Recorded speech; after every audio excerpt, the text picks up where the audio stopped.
நபிசல்லாஸ் ஹதீஸ் வருது, ஒரு அடியான் பாவம் செஞ்சுட்டு அல்லாஹ்ட்ட போய் அல்லாஹ் என் பாவத்தை மன்னிச்சிரு அல்லாஹ் அப்படின்னு கேட்டான்டா, அல்லாஹ் என்ன பண்றான், மலக்குமார்ல கூப்பிடுறான், மலக்குல இங்க வாங்க வாங்க. அந்த அடியான பாரு என்ன பண்றான் பாரு, மலக்கள் சொல்ல எல்லாம் பாவம் மன்னிப்பு கேட்கறான். அல்லாஹ் இது பெரிய திறமையா, அவன் செஞ்ச பார்த்து கொண்டு மன்னிப்பு கேட்கறான். இது ஏன் அல்லாஹ் பார்த்து எவ்வளவு பெரிய ஒரு அப்படி சந்தோஷப்படுற.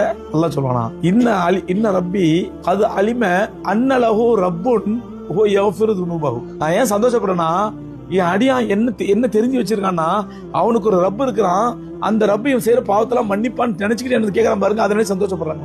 இது அல்லாஹ்வுடைய இயல்பு. இது அல்லாஹ்வுக்கும் மனிதர்களுக்குள்ள வித்தியாசம். மனுஷன் 1-4 முறை கேட்டா கோவப்படுவான். ஆக அல்லாஹ் ரப்பல் ஆலமீன் எவ்வளோ கிருபையாளன்னு சொன்னா சகோதரர்களே, நாம துவா கேட்கலன்னா கோவப்படுறோம், ஏன் என்று கேட்க மாட்டேங்கிற என்று கேளு. மனிதர்களாக நாம மனிதர்கள் என்ற இந்த சைத்தானிய குணத்தோட இருக்கணுமா, இல்ல அல்லாஹ்வுடைய குணத்தை நம்மளாக்கணுமா? அல்லாஹ்வுடைய குணத்தை நமக்குள்ள கொண்டு வந்துடணும். மனுஷன் என்ன பண்ணுவான்னா, ஒருத்தட்ட 1000 நல்லது இருக்கும், ஒரே ஒரு தப்பு இருக்கும், அந்த ஒரு தப்பை வச்சு 1000 நல்லது மறந்துப்பான். ஆனா அல்லாஹ் சுப்ஹானஹு வ தஆலா ஒரு மனுஷன்ட்ட 1000 தப்பு இருந்தாலும் ஒரே ஒரு நன்மை இருந்தாலும் அல்லாஹ் ரப்பல் ஆலமீன் அந்த ஒரு நன்மையை வச்சு 1000 தப்பையும் மறந்துடுவான். இது மனுஷனுக்கு அல்லாஹ்